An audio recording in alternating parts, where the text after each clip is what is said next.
ในวันที่22เมษายน2025ที่กระทรวงป้องกันความสงบได้จัดกองประชุมคณะรับผิดชอบการเกียรดำเนินกองประชุมใหญ่ครั้งที่ 6 ขององค์การพักกระทรวงป้องกันความสงบ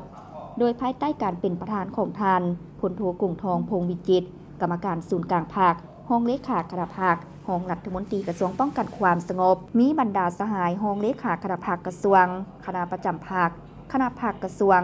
และบรรดาสหายคณะรับผิดชอบการเกี่ยมกองประชุมใหญ่เข้าร่วมในโอกาสนี้ท่านพลตรีสุวรรณีศรีสุภาพมีไซ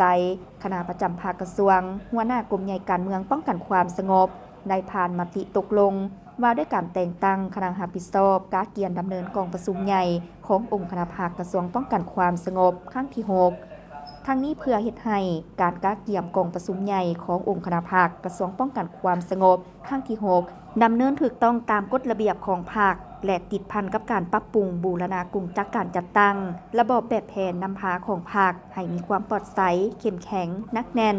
ทั้งรับประกันการนำพาเด็ดขาดโดยกงและหอบด้านของภาคต่อกำลังป้องกันความสงบและทั้งเป็นการกาเกี่ยมเงื่อนไขต่างๆเพื่อเข้าร่วมกองประชุมใหญ่ผู้แทนทั่วประเทศครั้งที่ 12 ของภาคดังนั้นคณะรับผิดชอบ4นำรวมได้แบ่งความรับผิดชอบภายในคณะดำเนินการติดตามกวดกาและสุกโยรับส่องแสงรายงานจากอนุกรรมการต่างๆพร้อมทางนำพาซี่นำในการจัดตั้งปฏิบัติตัวจริงให้มีผลสำเร็จตามระดับคาดหมายจากนั้นในกองประชุมท่านพลจัตวาค้อนสวรรค์สมภาไซ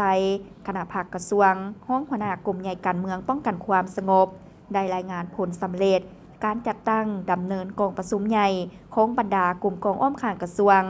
ภายหลังมีแผนการและมติตกลงแต่งตั้งคณะรับผิดชอบติดตามสุกยูการดำเนินกองประชุมใหญ่กลุ่มใหญ่การเมืองได้ประสานสมทบกับคณะรับผิดชอบแต่ละจุและขอทิศซีนำจากสหายหัวหน้าคณะรับผิดชอบซีนำรวมเปิดกองประชุมปรึกษาลือและแบ่งความรับผิดชอบภายในคณะในนี้ได้แบ่งคณะรับผิดชอบออกเป็น4จุรับผิดชอบใน15กลุ่มกองคณะรับผิดชอบแต่ละจุได้เป็นเจ้าการประสานสมทบกับแต่ละกลุ่มกองโดยเฉพาะสหายเลขาคณะภาคซีนำสุกโยการกาเกี่ยมเอกสารปิ่นอ้อมกองประชุมเป็นต้นแมนแผนดำเนินกองประชุมและแต่งตั้งคณะรับผิดชอบติดตามสุกโยอยู่ขันของตนผ่านการจัดตั้งดำเนินแต่เดือนกรกฎาคมปี 2024มาฮอดวันที่19 มีนาปี 2025ได้ดำเนินสำเร็จถูกกลุ่มกองเว้ารวมแมนได้ดำเนินสำเร็จตามแผนการที่กระทรวงกำหนดสำหรับทิศทางการปรับปรุงการดำเนินกองประชุมใหญ่ปัญหาสำคัญแมนบันดำเนินชีวิตการเมืองเพื่อตีราคาคุณภาพและคุณธาตุการเมืองของคณะภาคจึงจะหับประกันได้บุคลากรตามระดับคาดหมายที่แท้จริงส่วนด้านเนื้อในให้หับประกันด้านเนื้อในยกให้เห็นผลงานการนำพาและผลงานของกลุ่มกองให้ถือกับความจริง